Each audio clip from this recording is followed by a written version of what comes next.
Hello दोस्तों, चलिए आज के लेक्चर में हम पढ़ेंगे एमआरएस का second chapter causes and detection of damages. वो भी बैठ के आराम से अपने अपने घर और आपके साथ रहेंगे आपके अपने अविनाश सर। तो देर किस बात की, फटाफट शुरू कर देते हैं आज का लेक्चर। तो दोस्तों आज के लेक्चर में हम शुरू करने जा रहे हैं चैप्टर नंबर 2 ऑफ एमआरएस, जिसका नाम है causes and detection of damages.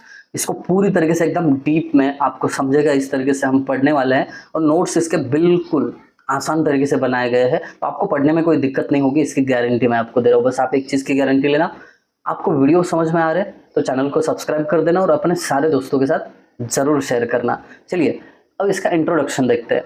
जहां तक हम बात करें डैमेजेस की, तो मेजर जो डैमेजेस होते हैं वो नेचुरल कैलामिटीज के कारण होते हैं। तो नेचुरल कैलामिटीज के कारण क्रैक्स डेवलप होते हैं। अब नेचुरल कैलामिटीज का फॉर एग्जांपल अगर लिया जाए तो साइक्लोन वगैरह होता है ना, हेवी विंड फ्लो, तो ये चीजें भी बहुत असरदार होती है जब डैमेज की बात आती है। Causes of damages in structure are, अब मोटा मोटा कौन से कॉजेस होते हैं? इरेगुलर प्लानिंग, फॉल्टी डिजाइन हो, पुअर कंस्ट्रक्शन हो, फाउंडेशन का फेलियर होना हो, या एक्सेसिव लोड आपने डाला हो। तो ये कुछ गिने चुने कॉजेस है जिसके कारण डैमेजेस स्ट्रक्चर में आते हैं। तो इसको डीपली और भी देखने वाले हैं हम, बस मोटा मोटा यहाँ पे मैंने बता दिया। For successful maintenance policies, it is necessary to know the causes of damages. तो ये चैप्टर की अहमियत अगर आप जानना चाहते हो तो इसकी अहमियत यह है कि अगर आप मेंटेनेंस पॉलिसीज बनाना चाहते हो तो आपको डैमेजेस के पीछे का कॉज पता करना जरूरी है। For accurate remedial measures we must know exact cause of damage. Yes obviously, अगर आपको रूट कॉज पता है तो उसका जो रेमेडियल मेजर देने वाले हो वो बहुत असरदार होगा।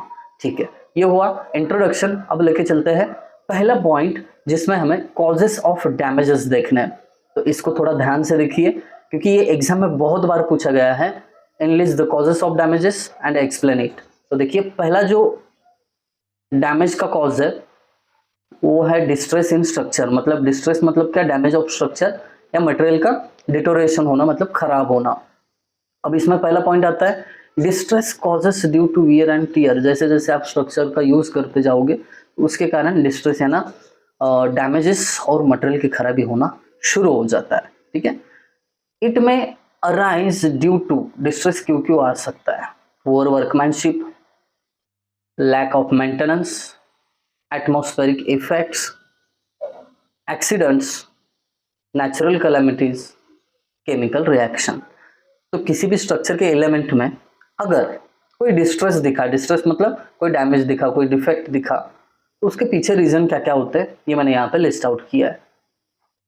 Excessive loading is also most common cause behind distress.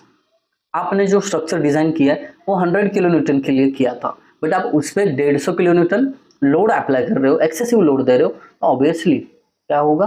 वो स्ट्रक्चर में डिस्ट्रेस हो जाएगा। अब यहाँ पे डिस्ट्रेस के कुछ और कॉजेस बता दिए हैं।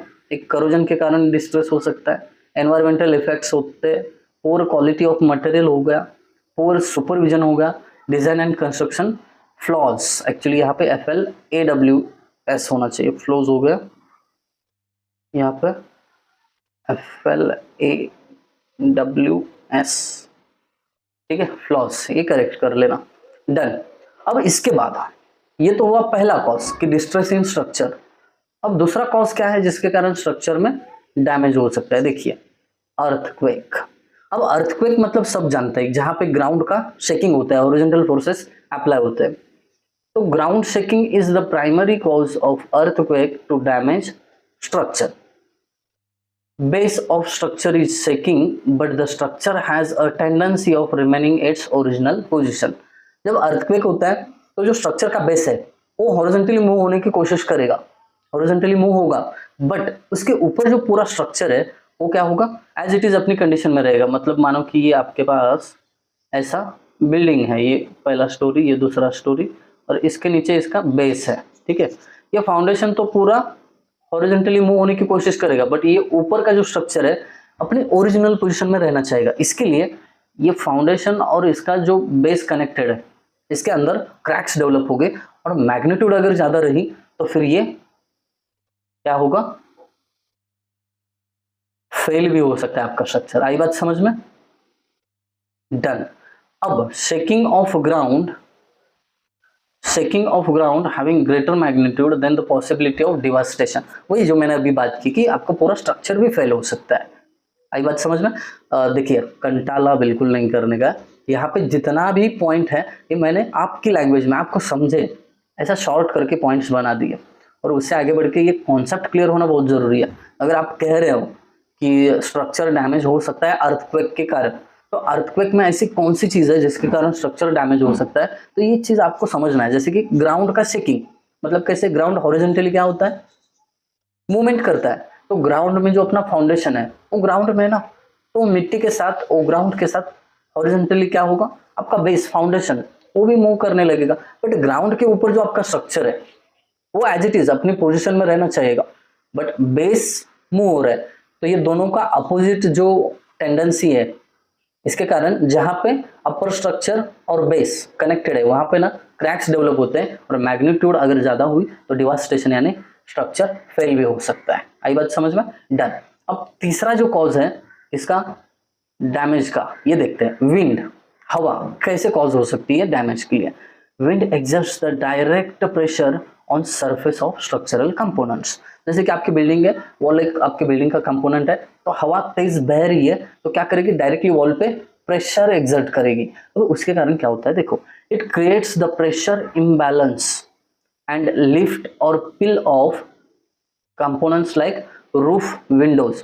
अब इससे क्या होता है, समझो ये छत है, तो यहाँ पे ना प्रेशर का इम्बैलेंस होता है, कहीं पे ज्यादा कहीं पे कम। इससे क्या होगा, ये जो छत है यानी रूफ है, इस पे अपलिफ्ट प्रेशर जनरेट होगा, और इसके कारण आपके छत उड़ सकते हैं। बहुत बार देखा है लोगों ने कि जब भी मानसून का सीजन चलता है, तेज हवा चलती है, तो उससे क्या होता है, जो अपलिफ्ट प्रेशर है रूफ पे वो क्रिएट होता है, और उसके कारण छत उड़ जाता है।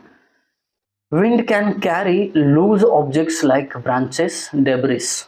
जब हवा बहती है तो अपने साथ कुछ डेब्रिस, कुछ छोटे छोटे पार्टिकल्स है वो अपने साथ लेके चलती है। फिर और ट्रीज के जो ब्रांचेस होते हैं वो भी हवा में बहते हुए आपको नजर आते हैं। उतना तेज हवा रहेगा तो उससे क्या होता है, ये स्ट्राइक हो सकता है बिल्डिंग पे आपके विथ कंसिडरेबल फोर्स। जैसे साइक्लोन वगैरह रहेगा और कोस्टल साइड जो बिल्डिंग है उनमें ट्रीज के ब्रांचेस, कुछ डेब्रिस, वो क्या होगा, बिल्डिंग पे स्ट्राइक हो जाएगा विथ कंसिडरेबल फोर्स, और उसके कारण damage to wall, windows and roofs इनको हो सकता है।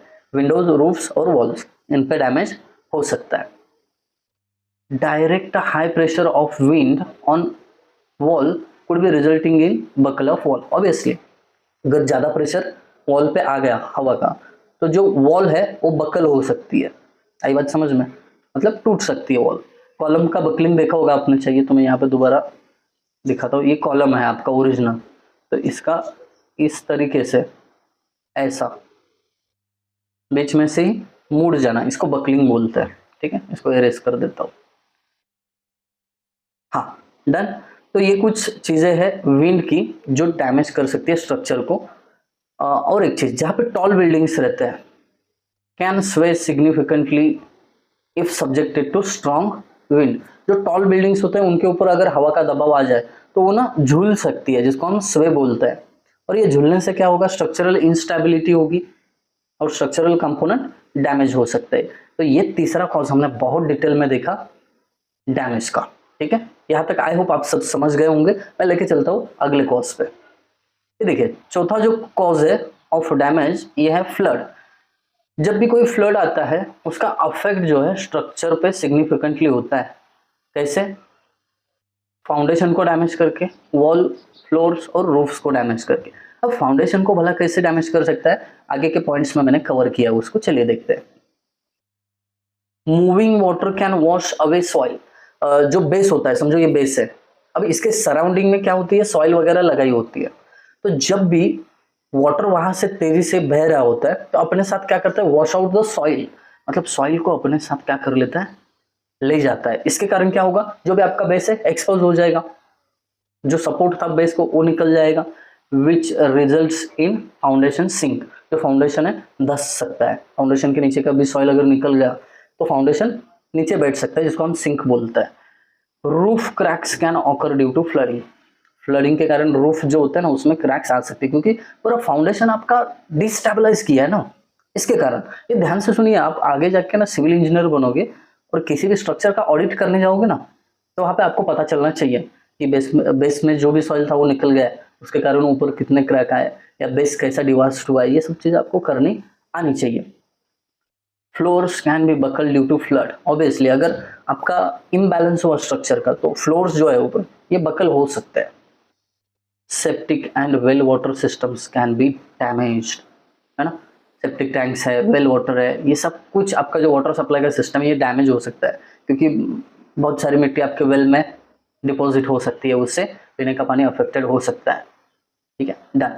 अब फिफ्थ कॉज है करोजन। अब करोजन किस तरीके से स्ट्रक्चर को डैमेज कर सकता है ये हम देखते हैं। चाहिए तो थोड़ा सा ब्रेक ले लो, पानी पी लो, फिर आगे बढ़ेंगे। हो गया, चलते हैं हम करोजन पे। करोजन कैसे अफेक्ट करेगा, देखो। Corrosion damages a structure bye gradually eating away at the material. अब करोजन मतलब क्या, आप एग्जांपल ले लो आपके रेनफोर्समेंट का। जब वो करोड होता है ना, धीरे धीरे वो स्टील बार का जो मटेरियल है खा जाता है करोजन, मतलब रस्ट जमा हो जाता है, और जो ओरिजिनल डायमीटर था आपके रेनफोर्समेंट का वो नहीं रहता है, कम कम हो जाता है, क्योंकि करोजन ने वो मटेरियल खाया है।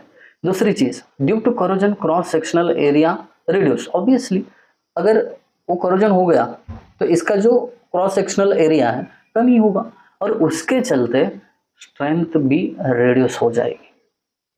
Corrosion often creates localized areas of damage like pits। जहाँ पे करोजन होता है ना वहाँ पे गड्ढा जैसा होता है जिसको पीट बोलते हैं, और उसके बाद क्या होगा, पूरा का पूरा जो स्ट्रेस है स्टील बार पे आने वाला वो वहीं पे कॉन्सेंट्रेट हो जाएगा। जहाँ पे करोजन के कारण क्रॉस सेक्शनल एरिया कम होता है, गड्ढे जैसा बनता है, पूरा स्ट्रेस वहाँ पे लगेगा, और उसके चलते क्या हो जाएगा, देखिए यहाँ पे पॉइंट है, acts a stress concentration point. Obviously ये आपका वीक पोर्शन है स्टील रेनफोर्समेंट का, और पूरा फोर्स वहीं पे लगेगा, स्ट्रेस वहीं पे लगेगा, तो ये स्टील बार बहुत ही जल्द काम से निकल जाएगा। Due to corrosion volume of material increases and leads to cracks. बहुत सारे लोगों को लग रहा होगा कि ये कैसे पॉसिबल है। जब भी आपके स्टील रेनफोर्समेंट का करोजन होता है ना, उसके ऊपर रस्ट जमा होता है और वो क्या होता है, स्वेल होता है। अब ये स्वेलिंग के कारण जो सराउंडिंग कॉन्क्रीट मटेरियल है उसको आदत नहीं है ना ऐसा एक्सपांड होने की, तो वो क्या होगा, स्टिफ होता है, तो वो एक्सपांड होने के चक्कर में क्रैक्स डेवलप कर देता है। आई बात समझ में, सरफेस पे क्रैक्स दिखते हैं।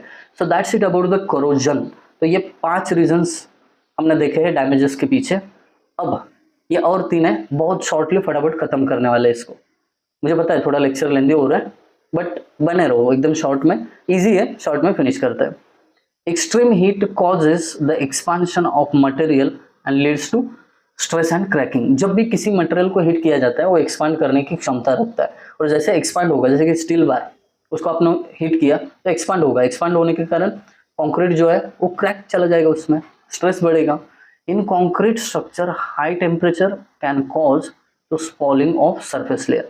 तो आपने देखा होगा कंक्रीट स्ट्रक्चर जो भी है जिसमें अगर टेम्परेचर बढ़ गया, फायर के कारण क्या होगा, हीट बढ़ेगी ना उसके अंदर, तो हीट बढ़ने के कारण जो छाले निकल के आते हैं कंक्रीट के, ये आपने बहुत जगह पे देखा होगा, जहाँ पे भी फायर लगी होगी, आपने किसी बिल्डिंग को देखा होगा, उसके ना छाले निकल के आते हैं जिसको स्पॉलिंग बोलते हैं।